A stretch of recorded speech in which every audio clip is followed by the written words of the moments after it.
welcome to the, if I'm not mistaken, 40th Indie Game Salon. Correct me if I'm wrong. No, I am not wrong. The 40th Indie Game Salon here in Antwerp. Give us a round of applause, everybody. Feeling good, feeling happy. Wonderful, wonderful. An applause also to welcome our developers, because today our talk is all about Ari and the Secret of the Seasons. Gentlemen, Kwambo Kim, lead artist, and obviously Sébastien Letouze, the mastermind behind it all. Welcome, welcome, welcome. Is everything all right? The travel-wise, did you find the place easily? Yeah, it was quite easy actually. We went there already once for the Belgian Games Award last year, so it was easy to find. All right, wonderful. Well, let's jump right in. I'm quite curious, and I'm obviously quite certain that everybody in the room and the people watching at home are quite curious as well. Tell us about Ari. What's the story? What's the world? What is the video game about? So Ari, yeah, I'm gonna take the mic. Yeah. So the story of Ari is a little girl that that need to replace her brother because he died, and she need to take the lead and to go and become a winter guardian. Yeah, and become a winter guardian. Of course, lots of things will happen, and she will end up by being the guardians of all the seasons at once. And yeah, I don't know how to pitch it better. But So this world that you guys created is in essence 4 guardians, each for 1 season, and she has to step up to the plate because her brother, who was supposed to be the new winter guardian, he fell ill, then I'm assuming. Oh, he died. Spoilers. So how was this idea, this world born? Because why would you use the seasons as a prime theme for the video game, Kwambo? Well, for that part, I was still not in the team. The main idea of the season making is what he made. So. So actually, for the season, I did a very old game. It was with RPG Maker 95, I think, or something like that. And I did a little concept when I was quite young, where you could change the seasons. And that was in 2D, in top view, some sort of RPG Maker game that you can do. I mean, you cannot do a lot of game with it, so. And that's how I ended up making the concept of seasons. And then after a while, actually it was last year when I was going to Unite. I was talking with the guys of Pyjama Yama and the guys of of Glowfish. It's still in the water. And actually I was telling them like, oh, it will be cool to make a game with seasons, and you can change season wherever you want. And they were like, okay, that's going to be very hard to make. I was like, well, I like challenge. And that's how it started, actually. All right. Well, Kwambo, let's talk about you. You are South Korean. First off, annyeong. You spent 10 years in the British International School of Bratislava in Slovakia. So you came from one side of the world to the other, and now you are developing yourself in graphics, if I'm not mistaken, here in Belgium. Would you mind explaining to me how that's possible that you're developing yourself here in Europe? Because if I'm not mistaken, South Korea has a thriving video game and digital market. So why come all the way over here? Well, first when I came to Europe in Slovakia to study was because of my family issues, of course. And then as I was looking for universities that I wanted to make games, I found one in Belgium, which was the Digital Art and Entertainment, Nahoist University. And of course, as I was there, I was like thinking if I should work in Korea or here, and I was looking into how the industries were. The problem in Korea is that there are a lot of AAA companies that takes the whole place, and the government is not very cooperative with the smaller indie game companies. So it's quite hard to get onto the hurdle where you make games by yourselves.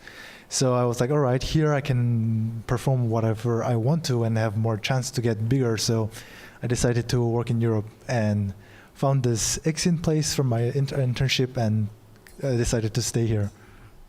Okay, that makes sense. So more freedom, but also more responsibility, then I'm assuming that makes sense. Speaking of freedom, Sébastien, doing what you love, this is not your first game, if I'm not mistaken. Afterloop is already in the Google Play Store and on the App Store. Hint, hint. And Afterloop is a puzzle game. You were responsible for that. Is there in any way a relative experience present here? Because you had to make a lot of puzzles for Afterloop. These are season-based puzzles with Ari. Is there, like, does the existence of Afterloop affect Ari in some way, puzzle-wise? Well, puzzle-wise, not really, because actually the puzzles in Afterloop were more some sort of cardboard game. It's a flat 2D game. I mean, it's in 3D, but the puzzles are 2D puzzles. And Ari, all the puzzles are environmental. So you have all the environment that change, and it's really not the same thing. But Afterloop is a mobile game, and actually in mobile games you have a lot of tricks and tips to use to make the player stay as much as possible. And we are actually using the same tricks in Array.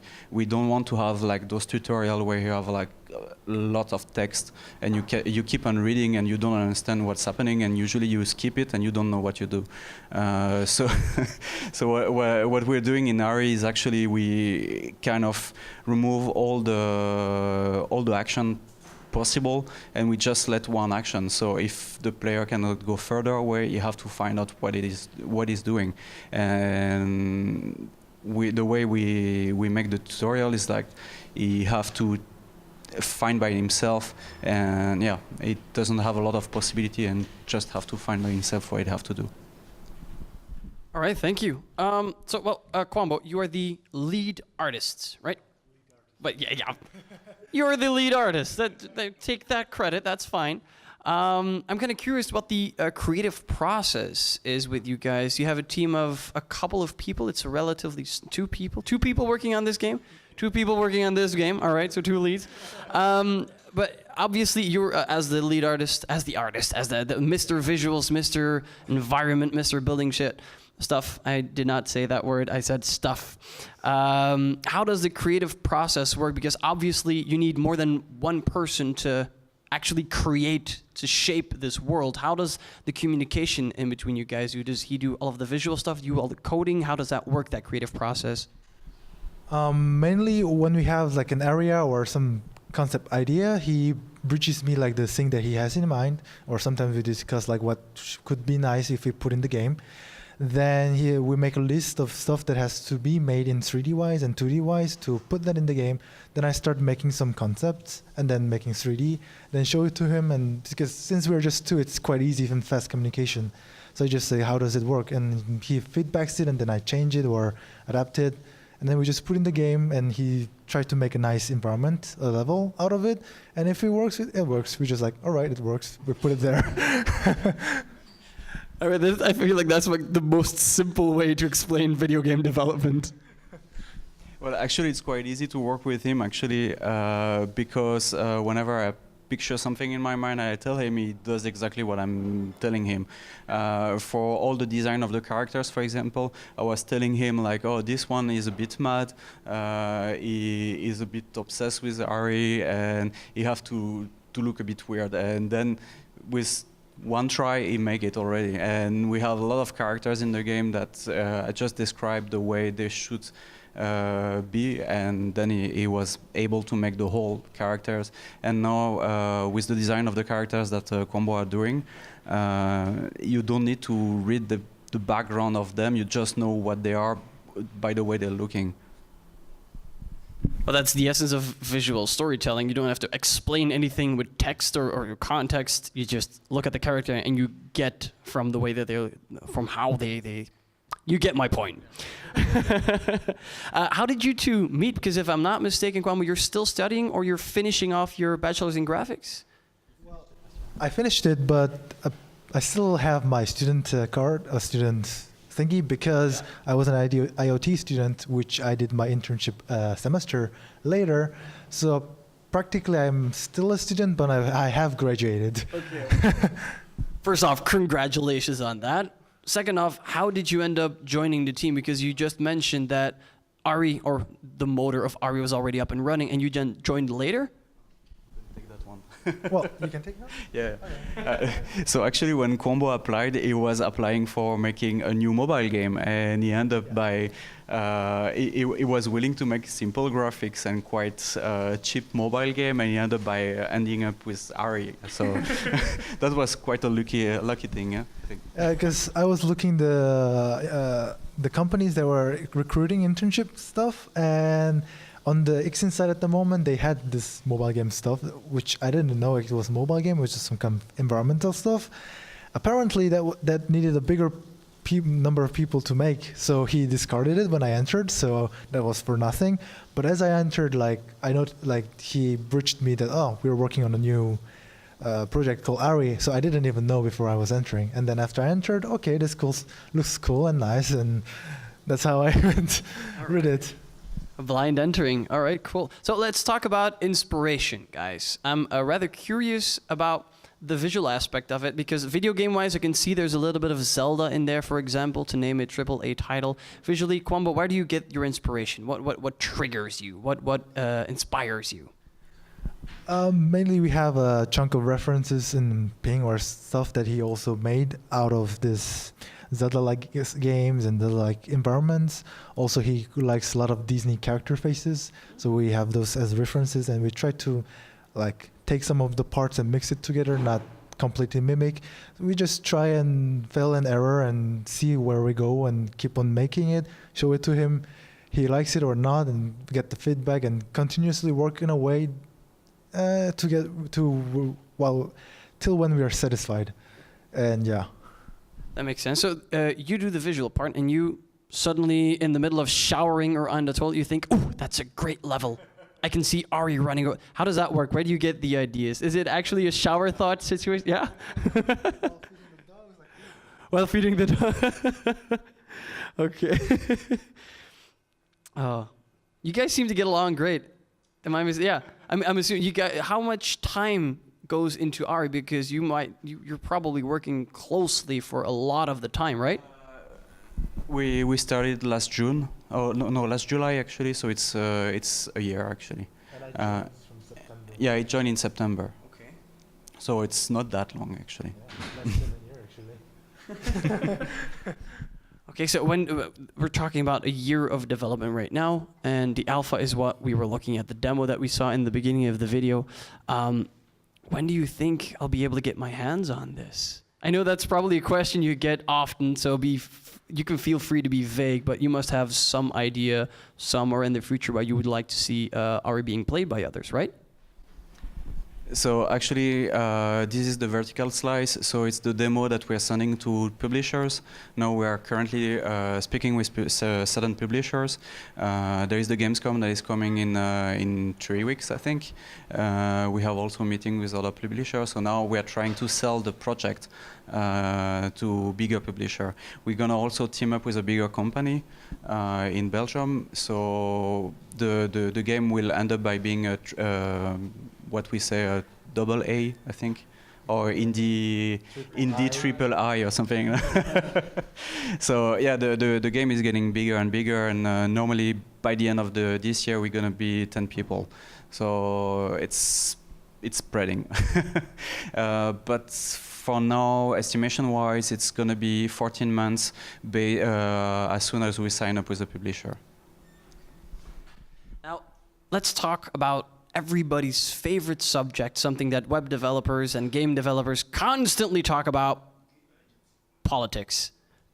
Because I was kind of curious, when I was researching the game, I saw that it was quite a patriarchal world.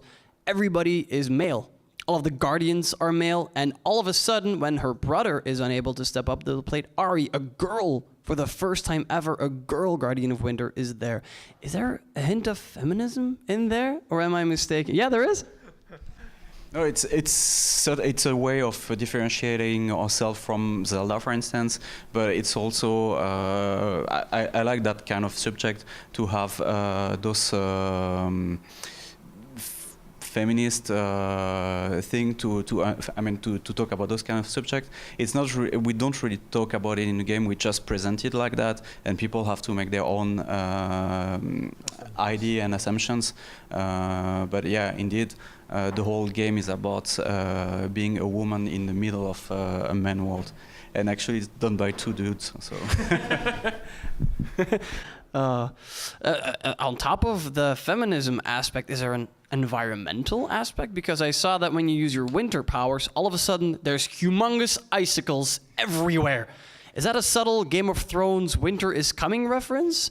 Or is it more about, you know, this world is rather ravished? I mean, if you compare, that's my point, if you compare summer and winter, the difference is huge. Is there like a subtle environmental thing over there? Because what world ices over like that so quickly every year? Come on. So there is not really an environmental aspect to the game. I would say actually it's quite the contrary. The whole world in the game is separated in 4 parts. So in the north you have the winter, of course. In the south you have the summer, and on the both other side you have spring and autumn. And actually within the events in the game, the seasons are switched. So you start in the mountains, but it's actually summer, and all the infrastructure inside are based with ice. So for example, in the demo you're gonna see a big castle, and normally based on the story the castle should be always there, but in the demo you just have a tower. Which is the backbone of the castle. In the summer it's going to be the same. You're going to have like a big seaside environment, and it's all everything is frozen, and the player cannot even not the player, the NPC cannot talk to you because they are in swimming suit in the winter. So yeah, it's not really about environment. Maybe we're gonna talk about it, but it's not something that we have in mind actually. It's just like, it looks nice, we'll put it there. It looks nice, we'll put it there. If only my architect did the same thing. Now, the world where Ari grew up in is called Valdi, right? Is that a reference to Vivaldi, the composer with the Four Seasons suite? Yeah, it is? Yeah. Okay, cool. Is there audio or music-wise any plans to do anything with classical music like that? Actually, when the audio guy, we talked about the audio, I told him that, and in the end we were saying like, yeah, maybe it's a bit too straightforward. We're gonna look for something else. So now we have more a music that is more about a different aspect. Like you have some Celtic music into it, but you have also more classical. It's a bit of a mix. In the end, I don't think we're gonna hint the Vivaldi Four Seasons stuff. Okay, I was quite curious because of Vivaldi, it stood out to me in the Four Seasons. I had to ask. You guys were finalists at the 2017 Indie Prize Europe in Berlin. How did that feel? Because I can assume that if you put a lot of work, love, blood, sweat into a video game, it probably feels pretty good to get that acknowledgement, right? Yes, and we had some kind of a behind story at that, because we sent off a demo. We sent off a demo beforehand so that they would present it, and then, well, it was quite buggy, so we made an improved version like till the day came, and we went there, and apparently the demo that we sent before, was the one that is getting used. So it was quite super buggy. So he was quite ashamed that we couldn't get to the final, whatever.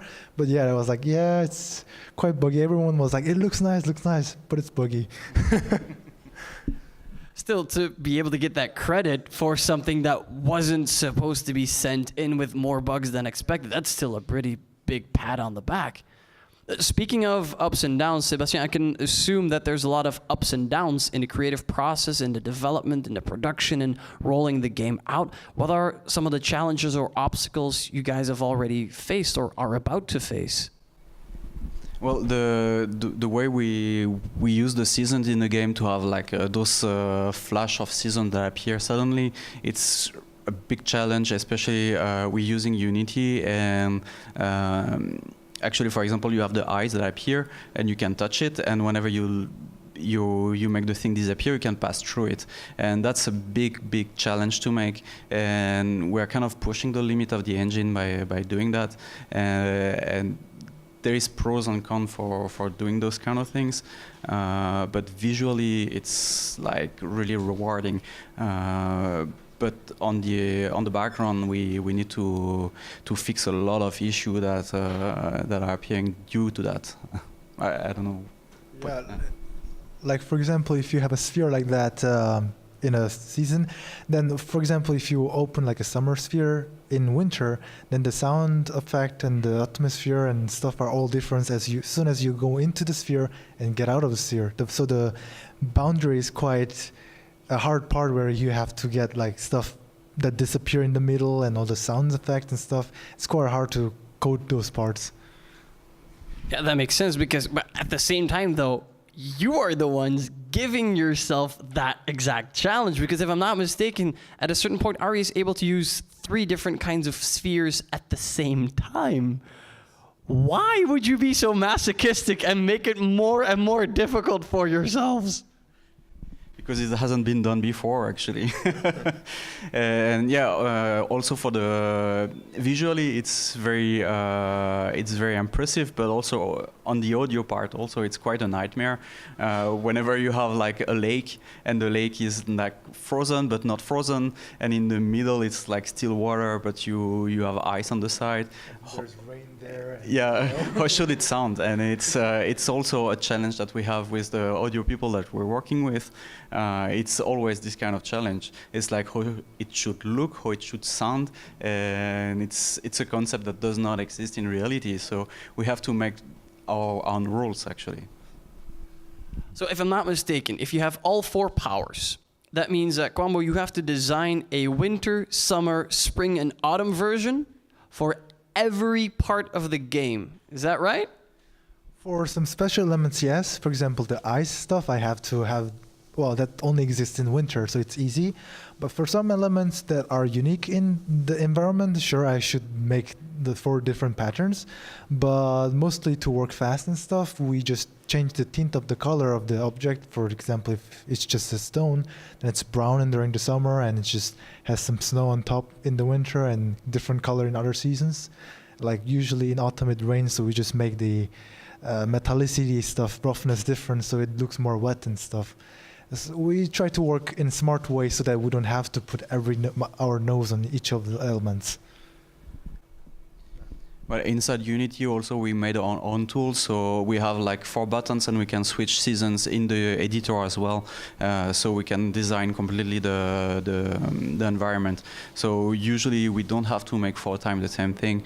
We just make 1 time the environment, and then with special elements like ice, for example, we place it all around with the winter, and we change to other seasons and we look what we can do.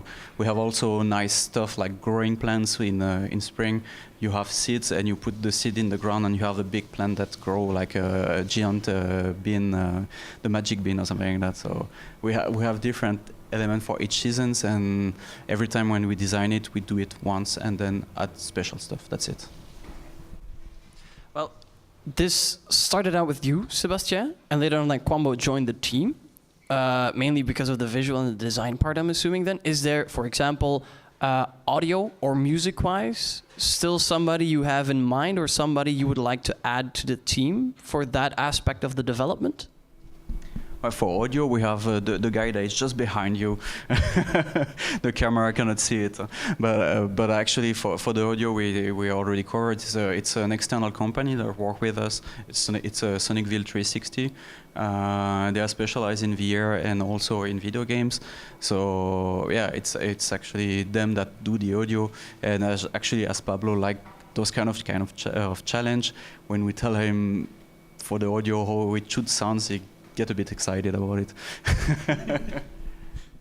Well, our time is almost up, sadly, because I'm quite enjoying this conversation. I'd like to finish it off with perhaps some inspirational words, because you can't see it on camera, but we are surrounded by thousands of people right now. Big fans of Ari, obviously. Is there... Yes, yeah. Thank you. Oh my God. The crowd goes wild. Obviously, very enthusiastic, warm people. Is there something, as fellow developers, colleagues, inspirational figures in the community, something you would like to share with everybody? out of the blue, it's a bit hard. Do you have an idea or something like that? You have more experience. Oh gosh. It's really hard out of the blue to say something like that. I would say that for video games, try to do something that hasn't been done already, but that's a very hard thing to do. We're always trying to find those kind of little details that are quite unique and are, I mean, for game developers, usually they look at it and they say like, how the fuck did they do that? And then for other people, they say, oh, that's super nice, we never seen that before. So yeah, for whenever you're making a video game, try to do something that is unique. And even though you cannot find that many unique stuff, you can always try to find the little thing that will differentiate your project. All right, pushing. Oh, did you have? Oh, okay, sorry. Pushing the frontier one season at a time. Ari in the secret of the season. Thank you very much, Sebastien Letouze, Kwambo Kim, and ladies and gentlemen, we'd like to see you at our next 41st Indie Game Salon. See you next time.